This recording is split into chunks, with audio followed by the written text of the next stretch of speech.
Allá por el camino que baja del Monte de los Olivos, viene bajando el maestro de Nazaret, rodeado por sus discípulos y por mucha gente.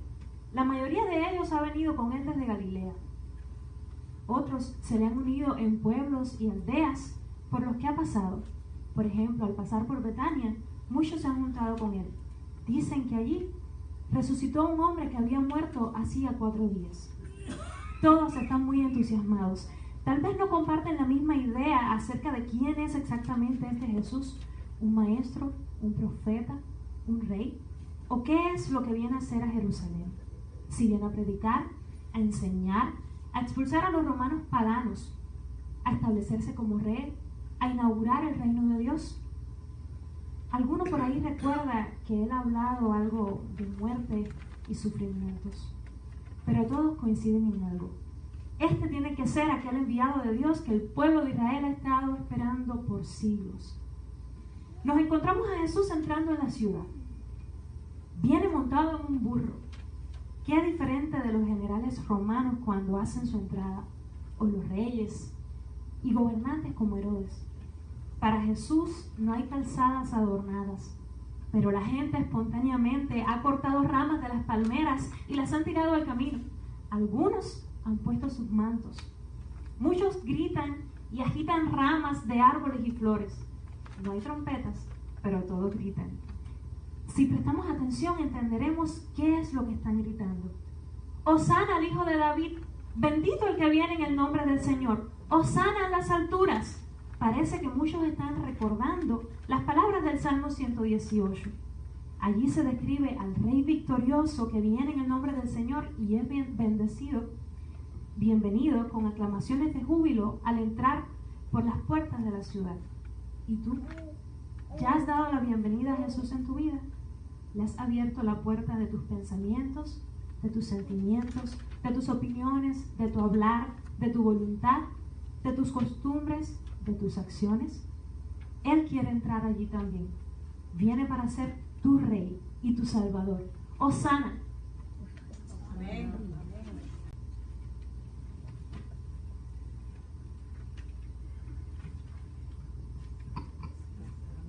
Hola. Un encuentro con Jesús en el aposento alto. Es de noche y estamos en la parte sur de la ciudad de Jerusalén. Se celebra la fiesta de la Pascua y la mayoría de las personas, tanto los residentes como los visitantes que han venido de todas partes, se reúnen para comer la cena pascual. Todos saben que se recuerda la extraordinaria liberación del pueblo de Israel de la esclavitud a que estaban sometidos en Egipto. Pero aquí nos encontramos en un grupo inusual. No es una familia, es un grupo de amigos cercanos que han venido desde Galilea. Han conseguido un aposento en la parte superior de una casa, aquí en el barrio alto de la ciudad. Si entramos, podremos ver que al frente del grupo está Jesús, el maestro de Nazaret. La cena de Pascua, bueno, es más o menos lo mismo que se puede ver en todas las casas, pero un momento. Ciertamente el principio y el final de esta cena son totalmente únicos. Para comenzar, como es costumbre, alguien de la servidumbre debía lavar los pies de los comensales, excepto que no había ninguna servidumbre. Hubo un momento embarazoso en el que todos sabían que alguien debía ofrecerse voluntariamente para hacer ese trabajo de siervos, pero nadie estuvo dispuesto a hacerlo. Hasta que se levantó, precisamente, el maestro, el más importante de todos, pero no se levantó para dar órdenes, sino para tomar una palangana y una toalla y comenzar a lavar los pies de todos. Menuda lección de humildad y servicio genuino para aquellos discípulos confusos, no solamente para nosotros también. Luego vino la cena, gratitud, alabanzas, comida, risas, amistad.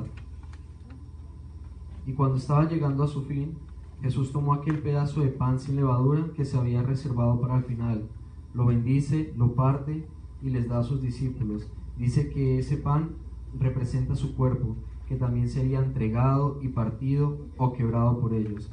De la misma manera hace con la tercera copa, la copa de redención. Dice que esa copa sería un nuevo pacto, basado en su sangre que sería derramada para el perdón de los pecados. Lo más importante, Jesús les pide que de ahí en adelante hagan esto recordándolo a Él. Ya no sería para recordar la liberación nacional de la esclavitud, será para recordarlo a Él, el Salvador, quien dio su vida para conseguir el perdón de nuestros pecados y nuestro acceso a la presencia y a la comunión del Padre Celestial. ¿Y tú, ya encontraste en Jesús el perdón y la salvación que necesitabas? Un encuentro con Jesús en el Getsemaní. Aprovechando la luz de la luna llena, atravesamos las calles vacías de la ciudad de Jerusalén y salimos rumbo al Monte de los Olivos. Entramos en una propiedad en la ladera del monte, un huerto o un jardín donde crecen muchos olivos que se llama Getsemaní. Es aquí donde ahora nos encontramos a Jesús y los suyos. No es la primera vez que vienen. Jesús acostumbraba a venir aquí cuando se encontraba en Jerusalén. Es un lugar muy tranquilo, ideal para retirarse a orar y buscar la comunión con el Padre. Pero esta vez Jesús está inquieto. En su rostro no se refleja paz, sino angustia. Deja a sus discípulos y entra al huerto, solo con la compañía de Pedro, Juan y Jacobo. Aún allí se aparta en soledad para orar al Padre y expresar su tristeza. Ha llegado una hora difícil. Jesús sabe perfectamente lo que viene. Puede que su humanidad se resista al sufrimiento físico, pero más importante aún, su divinidad aborrece la carga del pecado del mundo que está a punto de caer sobre él. El Santo Hijo de Dios tomará todas nuestras horribles culpas, toda la maldad del mundo, toda rebeldía e indiferencia contra Dios. Todo quebrantamiento de la ley de Dios llegará a pesar sobre sus hombros, a quemar su alma, a ensuciar su santidad perfecta. Jesús lucha y sufre en oración. Sabe que hay un solo camino para salvarnos y aún así busca, suplica, implora por un plan B. Derrama su alma, ora en agonía, suda sangre. Pero no hay otro plan y Jesús se entrega, se somete. Hágase tu voluntad y no la mía. Mientras tus discípulos, amigos, duermen indiferentes, Jesús pelea y gana la batalla más decisiva. Rindiéndose, obtiene la victoria. La victoria que garantizó el cumplimiento del gran plan de Dios para salvación de los hombres. Allí, en la soledad del Getsemaní, Jesús pensó en ti y en mí y se puso a morir en nuestro lugar para llevarte la vuelta al Padre Celestial. ¿Y tú, ya rendiste tu vida al Salvador? Amén. Un encuentro con Jesús en la casa de Caifás. Es una noche larga. Volvemos a entrar en la ciudad y caminamos de regreso al barrio alto. Es la zona exclusiva de Jerusalén. Hay muchas casas de 2 pisos. Es el área donde los poderosos tienen sus hermosas residencias. Aquí está el increíble palacio fortaleza, construido por Herodes el Grande, con sus magníficas 3 torres que dominan toda la ciudad desde su punto más alto. Ahora residen en él los gobernadores romanos cuando están en la ciudad, como ahora. Un poco más abajo está el Palacio Asmoneo, residencia actual del tetrarca Herodes Antipas. Pero no es en ninguno de ellos donde vamos a encontrar a Jesús a esta hora, sino en el palacio un poco más pequeño, pero aún imponente, del sumo sacerdote. En él reside Caifás. Ha sido aquí donde han traído a Jesús luego de aprenderlo como un criminal en el huerto de Getsemaní. A estas horas de la madrugada han citado en este lugar al Sanedrín, el concilio judío. Aquí, liderados por Caifás, sus integrantes llevan a cabo aquella farsa de juicio lleno de declaraciones y testigos falsos, en la que terminan por acusar a Jesús de blasfemia. Pero, ¿qué ha dicho él? Básicamente no mucho. Fue el propio Caifás el que lo precisó combinándolo a confesar si él era el Mesías, el Hijo del Bendito. Jesús lo admitió. Así es. Y ustedes verán cuando yo, el Hijo del Hombre, venga en las nubes del cielo con el poder y la autoridad que me da el Todopoderoso. Esto bastó para provocar caos en el lugar. Aquellos líderes judíos nunca habían querido reconocer la autoridad de Jesús, mucho menos su origen divino. Ahora tomaron su confesión como blasfemia. Allí los soldados lo golpearon, lo escupieron, lo insultaron. Seguramente, de haber podido, lo hubieran ejecutado allí mismo. Pero ellos no tenían la autoridad legal para hacerlo, por lo que se lo llevaron atado al gobernador romano. Él sabría qué hacer.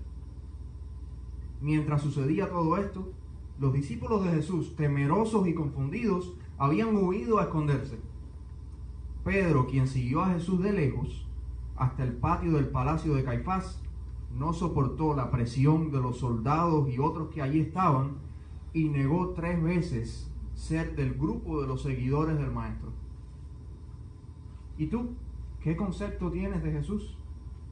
¿Es Él para ti simplemente un maestro? ¿O estás dispuesto a reconocerle como el Hijo de Dios que vino a este mundo para salvarnos? Un encuentro con Jesús ante Pilato. Ya llega la mañana. Los enemigos de Jesús han estado en vela toda la noche, ocupados en juzgar y condenar a Jesús, el maestro de Nazaret. Ahora lo han traído al palacio y fortaleza de Herodes, donde reside temporalmente el gobernador romano, Poncio Pilato. Saben que él es quien tiene la autoridad legal de enviar a un condenado a la muerte. Por eso encontramos aquí a Jesús en esta mañana. Está atado, pero además lo han golpeado y maltratado muchísimo. Así enfrenta ese segundo juicio, ahora ante el gobernador romano. Los sacerdotes y otros líderes judíos que han presentado a Jesús han cambiado su estrategia. Saben que a Pilato no le interesaría una acusación de blasfemia. Por eso lo presentan como un sedicioso que se ha autoproclamado Mesías, o sea, rey. Un abierto desafío a las autoridades imperiales de Roma. Pilato, hombre cruel y sanguinario, no quiere equivocarse. Teme una revuelta popular en Jerusalén, por lo cual el emperador le pediría cuentas. Le hace preguntas a Jesús, las que él no contesta. No obstante, el romano cada vez se convence más de que el nazareno es inocente. Intenta varias veces negociar con los líderes judíos sin éxito. Decide enviarlos a Herodes Antipas de visita en Jerusalén con la excusa de que Jesús era galileo de la jurisdicción de Antipas. Pero ese se lo devolvió sin una sentencia. Pilato luego trata de aprovechar una tradición que consistía en liberar un prisionero durante la fiesta de la Pascua. Mala táctica, porque la multitud pidió Barrabás, un connotado revoltoso y asesino. Indeciso e impotente, Pilato le pregunta precisamente a la multitud del pueblo que él debía controlar: ¿y qué hago con Jesús a quien llamo Mesías? La multitud no pide otra cosa que crucifixión. Pilato, frustrado, entrega a Jesús a la muerte, no sin antes hacer aquella farsa de lavarse las manos ante todos, pretendiendo así quedar libre de la responsabilidad. Pero no sirvió. Ninguna de sus maniobras sirvió. Él era el representante de la autoridad del imperio, era responsable de decidir qué hacer con el prisionero. No sirvió de nada negociar ni pasarle la responsabilidad a Herodes o a la multitud. Tampoco dio resultado apelar a las costumbres o tradiciones. Un día Pilato tendrá que enfrentarse de nuevo a Jesús, pero ahora este será el juez. ¿Y tú? ¿Has intentado evadir el responder la pregunta que todo el mundo tiene que hacerse? ¿Qué hago con Jesús? Recuerda que ningún truco o táctica funciona. Tarde o temprano, todos tenemos que contestar esta pregunta: ¿qué harás tú?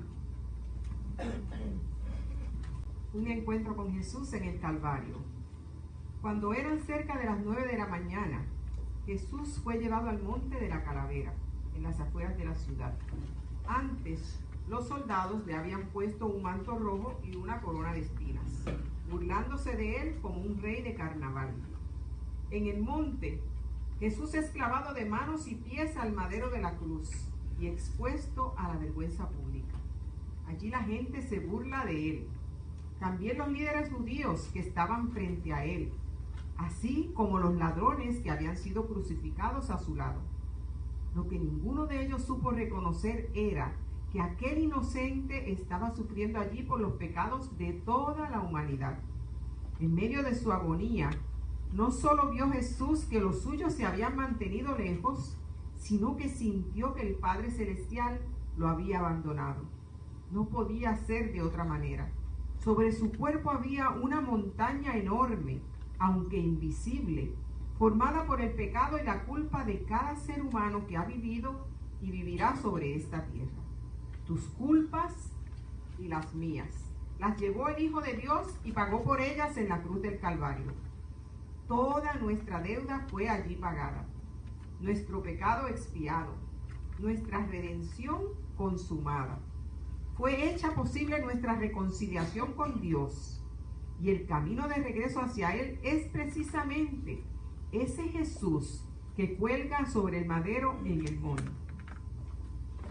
Durante 3 horas todo aquel lugar estuvo a oscuras, como si el Padre Celestial quisiera correr un velo triste sobre la escena dolorosa que allí ocurría. Finalmente, cuando Jesús entendió que todo había sido completado y entregó su espíritu al Padre, aquel viejo monte de la Caravela fue sacudido con un temblor. Murió Jesús, el Maestro, pero su muerte es vida para nosotros, pues derribó la pared que nos separaba de la comunión con el Padre. ¿Y tú? ¿Has puesto toda tu fe en el sacrificio que hizo Jesús allí en la cruz por ti? Un encuentro con Jesús en el jardín. Hubo un viernes trágico y un sábado triste, pero al final llegó la mañana del tercer día. Bien temprano en la mañana, algunas de las mujeres que habían seguido a Jesús se dirigieron al jardín donde el Maestro había sido sepultado. El viernes, por la cercanía del día de reposo, solo habían podido comprar las especias que debían ser usadas para ungir el cuerpo de Jesús. Y luego habían tenido que esperar hasta hoy.